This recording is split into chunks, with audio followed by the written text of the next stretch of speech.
제5장. 지금까지 골드문트는 그의 어머니에 대한 것들을 조금 알고 있었지만 다른 사람의 이야기 가운데서 들은 것에 불과했다. 어머니의 모습은 머릿속에 하나도 들어있는 것이 없다. 어머니에 대해서 알고 있는 것이 몇 개 있기는 했으나 그 대부분은 나르치스한테는 말하지 않았다.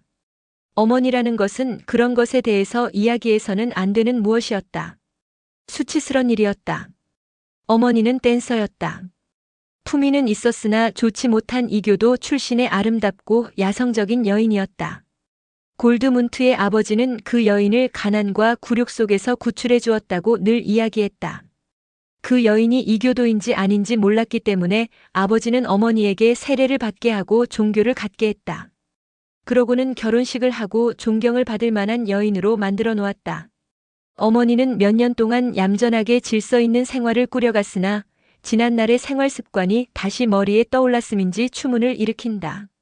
남자들을 유혹한다. 며칠 혹은 몇 주일씩 집을 비운다. 무서운 여인이다. 하는 소문이 퍼지더니 몇 번이나 남편한테 붙들려왔다가 끝내는 영영 모습을 감추고 말았다. 어머니의 소문은 그 후에도 계속 사라질 줄을 몰랐다. 악평은 혜성의 꼬리와도 같이 하늘거리다가 모습을 감추고 말았다. 그 여인의 남편은 불안과 공포, 치욕과 놀라움으로 시달리다가 몇 년이 지나서야 안정을 회복했다. 그러고는 배반한 여자를 대신해서 아들의 교육에 정성을 쏟았다. 아들의 모습은 그 어머니를 무척이나 닮았다. 아버지는 슬픔으로 몸은 초췌했지만 마음은 이전보다 경건해졌다. 그는 아들 골드문트의 마음속에 어머니의 죄악을 보상하기 위해 일생을 하느님에게 헌신해야 한다는 신념을 불어넣어 주었다. 골드문트의 아버지는 행방을 감춘 아내에 대해서 말하기를 싫어했지만 언제나 대개 이런 이야기를 했다. 그것은 골드문트를 떠맡길 때 원장도 암시를 준 내용이었다. 아들은 그 모든 것을 마음속에서 완전히 지워버려야 한다는 것을 알았으면서도 그런 이야기들은 아직도 두려움이 느껴지는 것이었다. 하지만 그가 정말로 완전히 잊어버린 것은 아버지나 하인들의 이야기, 어둡고 욕된 소문에서 된 것이 아니라 아주 다른 모습이었다. 말하지만 그 자신의 어머니, 실제의 어머니, 체험한 어머니의 추억을 그는 아주 잊고 있었다. 그러나 지금 그 모습이 그가 아주 어릴 때의 별이 다시 떠올랐다. 어떻게 그 영상을 잊어버릴 수 있었는지 모를 일입니다. 골드문트가 친구한테 말했었다. 지금까지 내가 가장 사랑한 사람은 어머니였습니다. 그만큼 무조건적으로 열렬히 사랑한 사람은 없었습니다. 어머니는 나에게 있어 태양이며 달이었습니다. 내 영혼 속에 빛나는 그 모습이 어떻게 점점 희미해져 갔고 끝내는 형태없는 매춘녀처럼 되었는지 모르겠습니다. 이미 여러 해 전부터 어머니는 나와 아버지에게는 그런 존재가 되어버렸으니까요. 그 후 얼마 안 되어 나르치스는 수습 수사 기간을 마치고 법의를 입게 되었다. 골드문트에 대한 그의 태도는 두드러지게 달라졌다. 골드문트는 전에는 나르치스의 주의나 조언에 대해 귀찮은 지식이나 행동의 우월감을 나타내는 것이라고 생각하고 거부했으나 요전에 커다란 체험 이래로 친구의 예지에 대해 흠모하는 마음을 갖게 되었다. 친구의 말 중에서 얼마나 많은 말이 예언과도 같이 실현되었던가. 이 통찰력 있는 인간은 얼마나 깊이 그의 생활의 비밀이나 그의 보이지 않는 상처를 정확하게 추측했던가. 얼마나 영리하게 그의 병을 고쳐주었던가. 그 이후로 소녀는 완쾌된 것처럼 보였다. 그때의 기절은 나쁜 결과를 남기지 않았을 뿐만 아니라 골드문트의 태도 속에 있던 일종의 유의적이며 건방지고 또한 불순한 점과 어느 정도 조숙해 보이는 수사다운 태도, 아주 특별한 예배의 의무를 짊어지고 있다는 신념은 마치 눈 녹듯이 사라지고 말았다. 소녀는 자기 자신의 길을 깨닫고 난 뒤부터는 한층 더 젊어지는 동시에 점잖아진 것처럼 보였다. 그 모든 것이 나르치스 덕택이었다. 그러나 나르치스는 며칠 전부터 그의 친구에 대해서 특별하게 신중한 태도를 갖기 시작했다. 골드문트는 그를 매우 흠모하고 있는데도 나르치스는 대단히 겸손하게 그전처럼 사람을 깔보는 듯하고 가르치는 듯한 태도를 친구에게 보이지 않았다. 나르치스는 골드문트가 자신에게는 아무 상관도 없는 힘을 보이지 않는 원천에서 가져다 주고 있는 것을 보았다. 그는 그 힘의 성장을 촉진시켜 줄 수는 있었으나 거기에 참견할 수는 없었다. 친구가 자기의 지도에서 벗어나는 것을 그는 기쁜 마음으로 바라보았지만 한편으로는 슬펐다. 그는 어떤 단계를 뛰어넘는 언젠가는 벗어버려야 할 껍질 같은 것을 느꼈다. 지금도 그는 골드문트에 대해서 골드문트 자신이 그 자신을 알고 있는 이상으로 알고 있었다. 왜냐하면 골드문트는 자신의 혼을 재차 발견하고 그의 부름에 따라갈 준비는 되어 있었어도 그것에 의해서 어디로 이끌려갈지 아직 예상을 못하고 있기 때문이다. 나르치스는 그것을 알고 있었으나 힘이 없었다. 사랑하는 친구의 길은 나르치스 자신이 결코 밟고 들어가지 않을 나라로 통하고 있었던 것이다. 골드문트는 학문에 대해 전보다 열의를 보이지 않았다. 친구들과 대화를 할 때 논쟁을 하던 버릇도 없어졌다. 옛날에 나누던 대화에 대해 생각할 때면 그는 부끄럽기까지 했다. 한편 나르치스의 마음속은 최근 수습수사로서의 수련기를 끝마쳤기 때문인지 또는 골드문트와의 체험 탓인지 은거나 금욕이나 종교적인 수련회의 욕구에 눈이 떠져 단식이나 기나긴 기도, 빈번한 참회와 자발적인 고행을 하는 버릇이 생겼다. 그리고 그런 나르치스의 행위에 대해 골드문트도 이해심을 가지고 동참하기도 했다. 기운을 회복하고 나서부터 그의 본능은 아주 예민해졌다. 자신의 앞으로의 목표에 대해서는 조금도 알고 있지 못했으나 그래도 그는 강한, 가끔 가슴이 답답할 만큼 분명하게 자신의 운명의 바탕이 이루어져 천진과 휴식에 말하자면 일종의 금욕 생활은 지나가 버리고 그의 몸속에 있는 온갖 것들이 긴장해서 곧바로 튀어나올 태세를 갖추고 있는 것을 느꼈다. 그 예감은 가끔씩 마음을 들뜨게 해서 연애하는 심정과도 같이 달콤하게 밤늦게까지 그를 잠들지 못하게 했다. 또한 그것이 가끔씩 그의 가슴을 짓누르기도 했다. 어머니가 오랫동안 잊어버렸던 어머니가 그를 다시 찾아온 것이었다. 그것은 흐뭇한 행복이었다. 그러나 어머니의 유혹하는 목소리는 어디로 통하고 있었을까? 확실치 않은 것 속으로, 더 속으로, 괴로움 속으로, 아마 죽음 속으로 통하고 있을지도 몰랐다. 그 목소리는 고요함과 부드러움, 기도실에서 느낄 수 있는 안정감이나 평생으로 이어질 수도원 생활로 돌아가게 하지는 않으리라. 어머니의 부름은 그가 그토록 오랫동안 자신의 소망이라고 생각하고 있었던 아버지의 가르침과는 완전히 상반되는 것이었다. 골드문트의 신앙심은 격렬한 육체적 감정과도 같아서 더욱 경건하게 자라났다. 성모 마리아를 향한 기나긴 기도를 되풀이하는 가운데 그는 자신을 낳아준 어머니에게 자신을 끌어당겨주는 감정의 물결을 넘쳐 흐르게 했다. 그러나 그의 기도는 가끔 그 기괴하고 장엄한 꿈속에서 끝나버렸다. 그는 그것을 지금 마음껏 경험하는 것이었다. 그것은 지그시 눈을 감은 오간의 헛된 꿈이요. 온갖 감각이 달라붙어 있는 어머니의 꿈이었다. 그 속에서는 향기를 지닌 어머니의 세계가 그를 휘어감고 있었다. 때로는 수수께끼 같은 사랑의 눈매로 조용히 쳐다보기도 했고 바다나 천국처럼 웅성거렸으며 감미롭고 씁쓸한 맛을 느끼게도 했고 기깔에 허덕이는 입술과 눈매를 명주실 같은 머리카락으로 어루만졌다. 어머니는 고운 것은 하나도 남김없이 가졌고 달콤하고 푸른 사랑의 눈매를 지녔을 뿐만 아니라 행복을 약속하는 부드러운 미소, 애정이 넘치는 위안이 있었다. 그리고 어머니의 내부에는 무언가 성스러운 베일 밑에 모든 공포, 암울, 욕망, 불안, 죄악, 출생과 죽음에 대한 인간의 숙명이 있었다. 소녀는 영혼의 눈을 뜨게 해준 몇 겹이나 되는 감각의 실에 감긴 꿈속으로 깊이 빠져들어갔다. 그러나 그곳이 눈부신 생명의 아침인 유년 시절이나 어머니의 사랑과도 같이 그리운 과거가 매혹적으로 되살아나는 곳만은 아니었다. 그 속에서는 협박, 약속, 유혹, 위험 이런 것들이 있는 미래도 함께 떠돌고 있었다. 이 꿈속에서는 어머니와 마돈나와 애인이 하나였으나 그것은 후에는 때때로 끔찍스런 범죄와 하느님에 대한 모독과도 같이 또한 결코 보상할 수 없는 죄와도 같이 생각되었다. 또 다른 때는 그는 그 속에서 일체의 구원과 조화를 발견하기도 했다. 신비에 가득 찬 생명이 그를 응시하고 있었다. 어둡고 측량할 수 없는 세계가 동화적인 위험에 가득 찬 움직이지 않고 가만히 있는 가시덤불의 숲이 그를 쳐다보고 있었다. 그러나 그것은 어머니의 신비였다. 어머니에게서 오고 어머니한테로 통해 있었다. 어머니의 맑은 눈 속에 있는 조그맣고 어두운 흑점, 조그마한 그러나 무서운 심연이었다. 기억 속에 묻어두었던 유년 시절이 어머니의 꿈속에 자주 나타났다. 끝을 모르는 깊이와 망각 속에서 수많은 추억의 꽃들이 피어 황금빛 무늬를 그리며 풍부한 예감을 실은 향기를 풍겼다. 그것은 유년 시절에 대한 감정, 어쩌면 체험이나 꿈에 대한 추억들이었다. 그는 물고기의 꿈을 꿀 때가 많았다. 물고기들은 새까맣게 무리를 이루어 그를 향해 헤엄쳐왔다.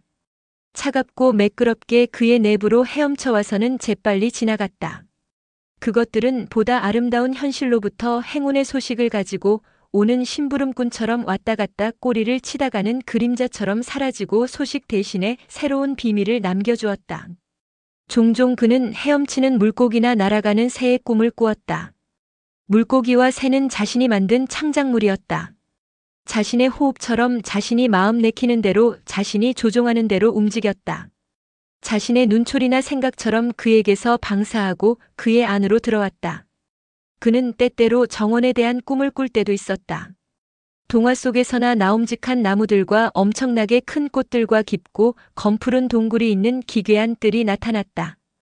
풀 사이로는 이름을 알 수 없는 짐승들이 눈초리가 검은 빛으로 빛나고 가지마다 커다란 뱀들이 매끄럽게 기어다니고 있었다. 그리고 덩굴마다 이슬을 머금은 커다란 딸기들이 햇빛에 반짝이며 달려 있었다. 그 딸기는 꺾어들자 이내 손바닥에서 부풀어 올라 피같이 따뜻한 즙을 쏟았다. 혹은 눈을 지니고 있어 그 눈이 애타는 듯 빈틈없이 움직였다.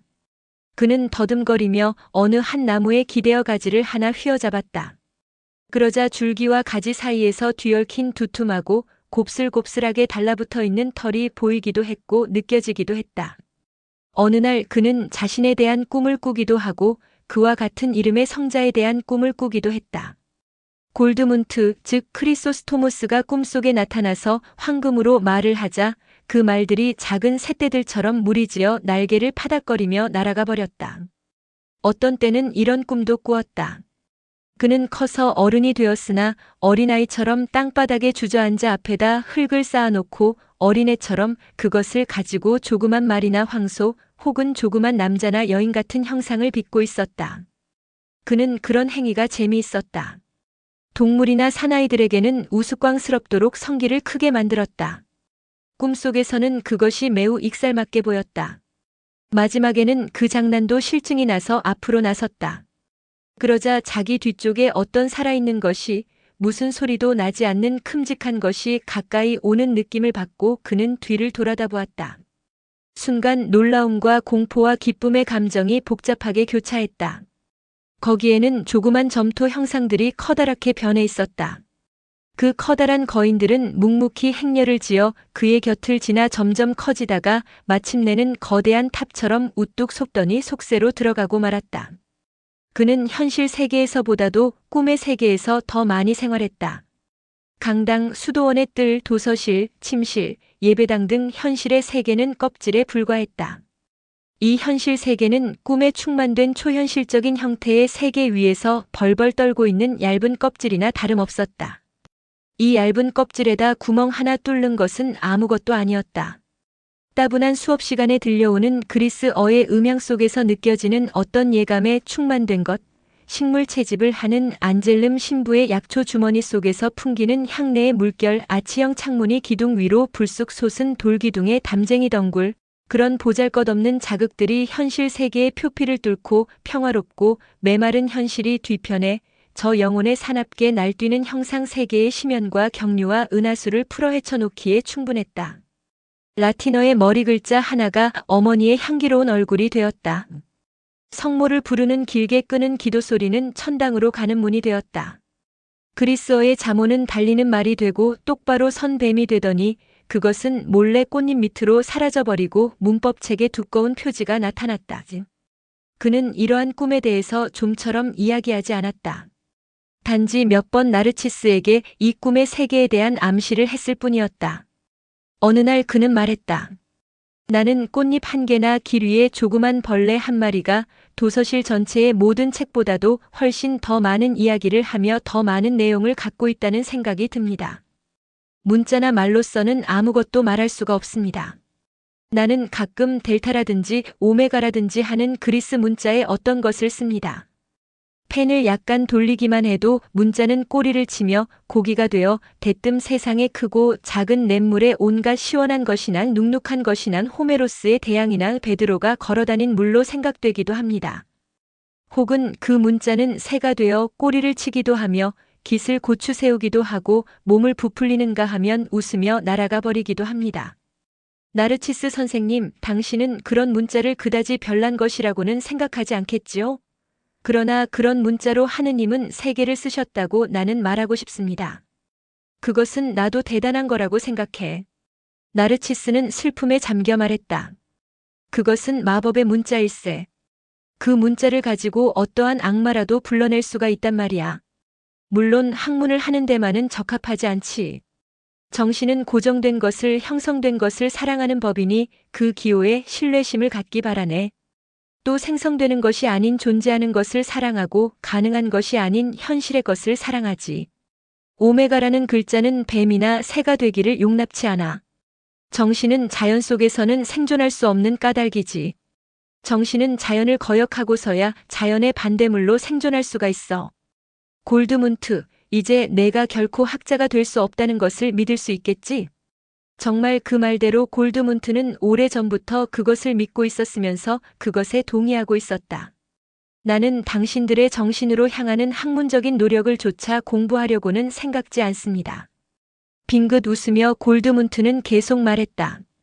나의 정신이나 학문에 대한 태도는 아버지에 대한 태도와 같습니다. 말하자면 나는 아버지를 무척 사랑하고 아버지를 닮았다고 생각했습니다. 아버지가 말씀하신 것은 절대적으로 믿고 있었습니다. 그러나 어머니가 다시 나타나자 나는 비로소 사랑이 무엇인지 깨달았습니다. 어머니의 모습과 나란히 선 아버지의 모습은 갑자기 조그마하고 불쾌하게 보였으며 가엾게 여겨지기까지 했습니다.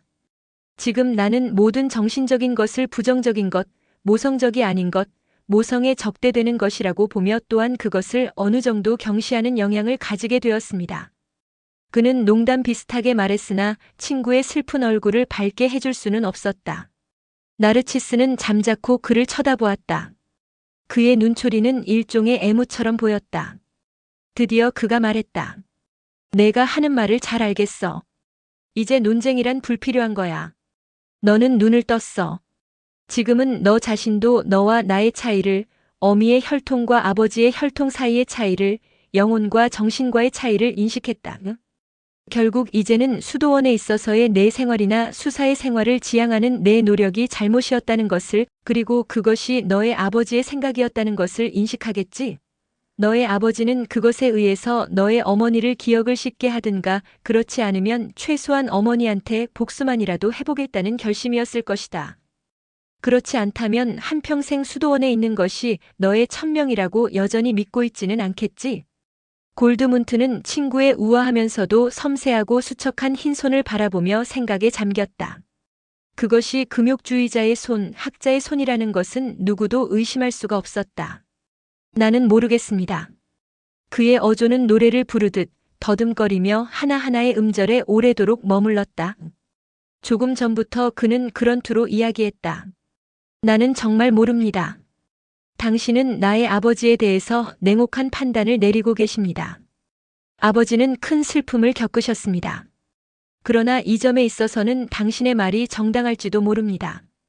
내가 이 수도원에 온 지 3년이 지났는데도 아버지는 지금껏 한 번도 나를 찾아주지 않으셨습니다. 내가 영원히 여기 있기를 아버지는 바라고 있습니다. 그렇게 하는 것이 아마 최선책일 겁니다. 나 자신도 그렇게 원하고 있었습니다. 그러나 지금에 와서 생각하니 내가 실제로 무엇을 원하는지 통 모르겠습니다. 전에는 독본 속에 있는 문자나 마찬가지로 모든 게 간단했습니다. 지금은 어느 것 하나 간단한 것이 없습니다. 문자조차도 그렇게 간단하지가 않습니다.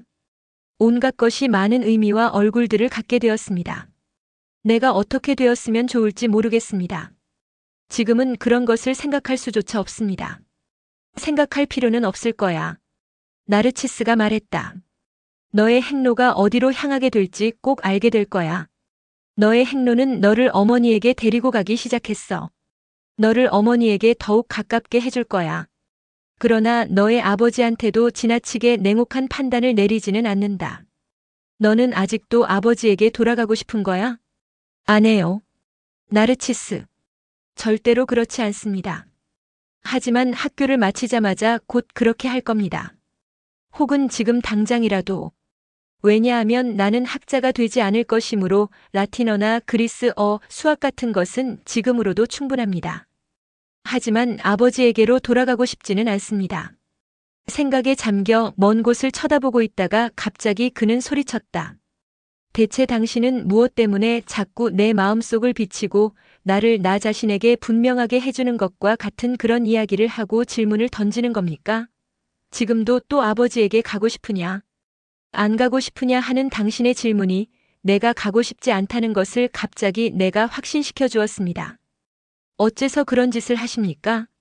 당신은 모르는 게 없는 것 같습니다. 당신은 당신과 나에 대해서 여러 가지로 이야기해 주셨습니다.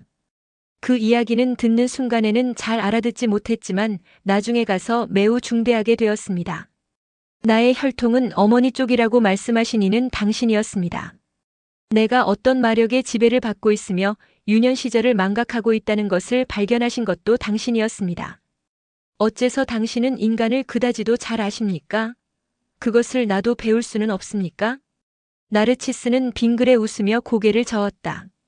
그건 안 돼. 너에겐 불가능한 일이야. 많은 것을 배울 수 있는 인간도 있으나 너는 그렇게 할 수 없단 말이다. 너는 결코 학자는 될 수 없을 거야. 또 무엇 때문에 그럴 필요가 있겠나? 너는 그럴 필요를 느끼지 않고 있단 말이야. 너에게는 다른 재능이 있어. 너는 나보다 풍부한 자질을 가지고 있지만 동시에 나보다 약해. 너는 내가 하는 이야기를 이해하려고 하지 않을 때가 많았어. 가끔 너는 망아지처럼 거역했고 너를 달래는 것은 확실히 쉽지 않았지만 나는 너에게 자주 고통을 주지 않으면 안 되었지. 나는 또 너를 깨우지 않으면 안 되었어. 너는 잠을 자고 있었으니 말이야. 너에게 어머니를 생각하게 한 것도 처음에는 심한 고통을 주었지. 너는 회랑의 시체처럼 쓰러졌었어. 너는 틀림없이 이랬을 거야. 아니, 내 머리카락을 쓰다듬지 마. 아니, 그만둬. 난 참을 수 없어라고. 그럼 나는 아무것도 배울 수 없다는 말씀입니까? 자꾸 바보만 되어가고 어린아이로 있어야 한다는 말씀인가요? 너에게 가르쳐 줄 만한 사람이 또 나타나겠지. 나한테서 배울 수 있는 것은 이제 이걸로 끝이야, 골드문트. 아닙니다. 골드문트가 소리쳤다. 그 때문에 우리가 친구가 된 건 아닙니다. 짧은 도정의 길을 지난 다음 목표에 도달하자. 간단하게 끝나버리고 많은 것은 도대체 어떤 우정입니까? 당신은 벌써 나한테 실증을 느끼셨나요? 당신은 내가 싫어졌단 말씀입니까? 나르치스는 시선을 땅바닥에 떨어뜨린 격한 동작으로 왔다 갔다 했다. 그러고는 드디어 친구 앞에 걸음을 멈추어 섰다. 이 정도로 그만해줘. 나르치스는 부드럽게 말했다. 내가 내게 실증이 안 났다는 것은 내가 잘 알고 있지 않니? 이상하다는 듯이 나르치스는 친구의 얼굴을 빤히 쳐다보며 계속 왔다 갔다 했다. 그러다가 매섭고 여윈 얼굴에 날카로운 눈초리로 골드문트를 응시한 다음 나지막한 목소리로 그러나 야무지고 매정하게 말했다. 이것 봐, 골드문트. 우리들의 우정은 좋았었어. 목표가 있었고 내가 눈을 떴기 때문에 거기 도달했단 말이야. 이 우정이 끝나지 않길 바라네. 그것이 자꾸만 소생되고 새로운 목표에 도달하길 바라지. 그러나 지금은 목표가 없어. 너의 목표는 확실치 않아. 나는 너를 그곳으로 인도할 수도 없고 따라갈 수도 없어. 내 어머니한테 물어봐. 어머니의 모습에 물어봐. 내 어머니에게 귀를 기울여봐. 그러나 나의 목표는 확실해. 그것은 여기 수도원에 있고 매일 매시간 나를 요구하고 있단 말일세. 내가 너의 친구가 되는 것은 허락되어 있지만 반해도 좋다는 허락은 없어. 나는 수사야. 맹세를 했거든. 나는 성직을 얻기 전에 교직에서 물러나 단신과 예배로 몇 주일을 낼 거야. 그동안 세속적인 것에 관해서는 일체 말해선 안 돼. 물론 너하고도. 골드문트는 이해할 수 있었다. 슬픔에 잠겨 그는 말했다. 그렇다면 내가 영원히 교단에 들었다고 한다면 내가 했을지도 모르는 것을 당신이 하게 됩니다. 당신의 수업이 끝나고 기도도 철야도 완전히 끝맺는다면 당신은 무엇을 목표로 할 겁니까? 너도 알고 있을 텐데. 나르치스가 말했다. 아, 그렇군요. 당신은 2, 3년 안에 교무주임, 아니 어쩌면 교장이 될 테지요. 수업을 개선하고 도서실을 확장하시겠군요. 아마 책도 쓰시겠지요. 그렇잖다고요? 그럼 그렇다고 합시다. 그러나 목표는 어디에 있을까요? 나르치스는 희미하게 미소 지었다. 목표? 나는 교장으로 죽을지도 모르고 안 그러면 수도원장 혹은 사교로서 죽을지도 모르지. 그것은 어쨌든 마찬가지야. 내가 제일 열심히 봉사드릴 수 있는 곳에 내 성질이나 특성이나 천분이 최상의 집안과 최대의 활동 분야를 발견할 수 있는 곳에다 나를 갖다 놓는 거야. 그 밖에 다른 목표는 없어. 수사들에게 다른 목표는 없습니까? 골드문트가 물었다. 그래, 목표는 그걸로 충분해. 수사 신부한테는 헤브라이어를 배우는 것, 아리스토텔레스를 주석하는 것, 혹은 수도원의 성당을 꾸미는 것, 혹은 들어앉아서 명상을 하거나 그 밖에 여러 가지 일을 하는 것이 생활의 목표일 수 있지. 내게 있어서는 그런 것들이 목표가 아니란 말이야.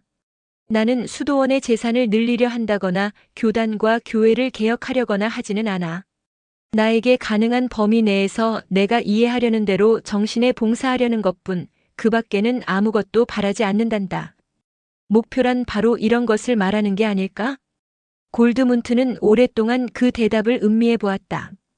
당신이 말씀하신 대로입니다. 당신이 목표를 향하여 가는데 내가 방해라도 됐습니까? 방해가 되었느냐고? 아, 골드문트, 너보다 더 내 갈 길을 재촉해 준 사람은 없었단다. 너는 나에게 여러 가지 어려움을 맛보게 했지만 나는 그런 어려움을 두려워하는 사람이 아니야. 나는 어려운 고비를 통해 배움을 얻고 때로는 그걸 정복했단 말이야. 골드문트는 상대의 말을 가로채어 반농담조로 말했다.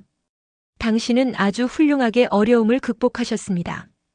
그렇지만 나를 돕고 인도하시고 해방시켜 주시고 또한 나의 정신을 건강하게 해주셨다고 해서 그것으로 당신은 정말 정신에 봉사하셨단 말입니까?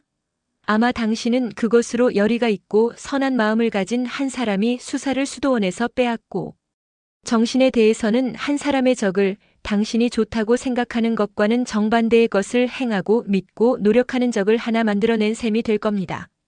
어째서 그렇게 말할 수가 있나? 아주 심각하게 나르치스는 말했다. 이봐, 너는 아무래도 나를 잘 이해하지 못해. 나는 장차 수사가 될 너를 망쳤을지 모르지만 그 대신 비범한 운명의 길을 내 마음속에 터놓아 주었어. 가령 내일 내가 우리들의 아름다운 수도원을 송두리째 태워 없애버린다 하더라도 혹은 미치광이 같은 사교를 세상에 퍼뜨린다 하더라도 너를 도와서 그 길을 향하게 한 것을 난 한순간이라도 후회하지 않을 거야. 그는 다정스럽게 친구의 어깨에 두 손을 얹었다. 이봐, 골드문트, 이것도 내 목표의 하나이거나 다른 어떤 것이든 간에 강하고 가치 있는 특별한 인간을 만나서 그 사람이 이해력을 터줄 수도 발전시켜줄 수도 없는 그런 상태에 빠지기는 싫단 말일세. 감히 나는 내게 말해두겠어. 너와 내가 무엇이 되든 우리가 어떻게 되든 내가 나를 진지하게 필요로 생각하는 순간에 나는 결코 너를 향해 마음의 자물쇠를 채우지는 않겠어. 결코. 그것은 고별의 소리처럼 들렸다. 사실 그것은 이별의 전주곡이었다. 골드문트는 친구 앞에 서서 친구의 확고한 얼굴을 목표로 향한 눈을 보고 있으려니 두 사람은 이제 형제도 친구도 또는 그것과 유사한 아무것도 아니라 두 사람의 길이 벌써 갈라져 버렸다는 것을 확실히 느꼈다. 여기에 있는 그 사람, 그의 앞에 서 있는 이 사람은 몽상가도 운명의 무엇을 기다리고 있는 사람도 아니었다. 그는 수사였고 맹세도 끝내버린 사람, 굳은 질서와 의무에 얽매인 사람, 교단과 교회의 정신의 봉사자요. 병사였다. 이와 반대로 자신은 여기에 있어야 할 일원이 아니라는 것이 오늘에야 분명해졌다. 그에게는 고향도 없고 오직 미지의 세계만이 그를 기다리고 있었다. 지난날의 그의 어머니도 마찬가지 신세였다. 어머니는 가정을, 남편과 아들을, 공동생활과 질서를, 의무와 명예를 저버리고 정처 없는 세계로 뛰쳐나가 이미 오래전에 그 속에 빠져들어가고 말았으리라. 어머니도 그와 마찬가지로 목표를 가지지 않았다. 목표를 가진다는 것은 다른 사람에게 주어진 것일 뿐 그에게 주어진 것은 아니었다. 아, 나르치스는 이 모든 것을 벌써 아득한 옛날부터 얼마나 잘 통찰하고 있었던 것인가? 그가 말하는 소리는 얼마나 정당하였던가? 이런 일이 있고 난 며칠 뒤 나르치스는 사라져버렸다. 대신 다른 선생이 수업에 들어왔다. 도서실에 있는 그의 책상은 텅 비어 있었다. 그는 아직 있기는 했다. 완전히 보이지 않는 것은 아니었다. 그가 화랑을 지나가는 것을 가끔 볼 수 있었으며 예배당의 돌바닥 위에 무릎을 꿇고 앉아 중얼거리고 있는 소리를 들을 때도 간혹 있었다. 그가 커다란 수업을 시작했다는 것도 단식을 하며 밤중에 예배를 드리기 위해 3번 일어난다는 것도 모두 알고 있었다. 그는 다른 세계로 옮겨지고 있었다. 간혹 그를 볼 수가 있었지만 그에게 가까이 갈 수도 무엇을 함께 할 수도 말을 걸 수도 없었다. 나르치스가 언젠가는 다시 나타나 책상과 식당에 있는 의자를 다시 차지하고 다시 이야기하게 되리라는 것을, 그러나 지나간 것은 2번 다시 그의 것이 되지 않으리라는 것을 골드문트는 알고 있었다. 그런 것을 생각해 보니 수도원이나 수사의 신문, 문법이나 논리학, 연구나 정신 등이 그에게 중요하고 또한 흥미있게 생각되었던 것은 오직 나르치스 덕분이었다는 것이 분명해졌다. 나르치스의 모방이 그를 유혹한 것이었다. 나르치스처럼 되는 것이 그의 이상이었다. 물론 원장도 있었다. 그는 원장을 존경하고 사랑했으며 고귀한 모범으로도 여기고 있었다. 그러나 다른 사람들이나 교사, 학생, 침실, 식당, 학교, 수업, 예배 등 전 수도원은 그에게 아무런 의미가 없었다. 내가 더 이상 여기에 남아서 무엇을 할 수 있을 것인가? 처마 끝이나 나무 밑에 걸음을 멈추어 비를 피하면서 가야 할 길도 모르는 나그네처럼 그는 수도원의 처마 끝에 서 있었다. 다만 지금에야 절실히 다가오는 타향의 낯설음이 두렵기 때문에 이 시기에 있어서의 골드문트의 생활은 망설임과 이별이 연속이었다. 그는 중요하게 생각되는 곳이면 어디든지 찾아다녔다. 헤어지는 것을 섭섭하게 생각할 사람들이 별로 없다는 것을 알고 그는 뭐라 말할 수 없는 이상스런 마음의 충격을 받았다. 나르치스와 다니엘 노원장과 선량하고 다정스런 안젤름 신부, 친절한 문지기와 쾌활한 이웃 제분업자도 있었다. 그러나 그 모든 사람들이 현실과는 거리가 먼 존재가 되어버렸다. 그들에게서보다도 예배당에 있는 커다란 돌로 만든 마돈나나 현관문에 그려진 사도들과 헤어지는 것이 훨씬 괴로우리라. 오랫동안 그는 그것들 앞에서, 회랑이 샘물 앞에서, 3개의 동물의 머리를 가진 기둥 앞에서 걸음을 멈추었다. 앞마당 보리수에, 밤나무에 기대섰다. 어느 때는 그 모든 것이 그에게 있어 한 번의 추억으로 그의 가슴속에 조그만 그림책이 되리라. 그 한복판에 있는 아직까지도 현재의 그것들이 그에게서 벗겨져 나가기 시작하며 현실성을 잃고 유령처럼 과거의 것으로 변하고 말았다. 그는 그를 가까이에 두기를 좋아하는 안젤름 신부와 약초를 캐기도 하고 수도원의 물방앗간에서 하인들과 어울려 가끔씩 포도주나 구운 물고기를 먹으며 같이 지내기도 했다. 하지만 모든 것이 서먹서먹하고 추억처럼 어슴푸레해져 갔다. 황혼이 깔린 저쪽 성당의 기도실에서는 친구인 나르치스가 이리저리 서성거리며 살아가고 있었으나 그에게 있어서는 그림자가 되어버린 것처럼 주위의 일체가 현실성을 잃고 가을의 조락과 무상의 냄새일 뿐이었다. 현실에서 그의 내부에 있는 생명, 심장의 불안스런 고동, 그리움의 아픈 가시, 꿈의 기쁨과 불안만이 생생하게 존재하고 있을 뿐이다. 그는 마치 그것들과 하나인 것처럼 거기에 몸을 맡겼다. 독서나 학습을 하는 도중에 그는 자신 속으로 가라앉아 모든 것을 망각하고 글을 싣고 가는 내심이 흐름이나 소리에만 몸을 맡겼다. 아직도 어두운 멜로디에, 깊은 샘물에, 동화 같은 체험으로 충만한 심연 속으로 빠져들어갈 수가 있었다. 그 소리들은 모두 다 어머니의 목소리처럼 울리고 헤아릴 수 없는 많은 눈은 모두 어머니의 눈이었다.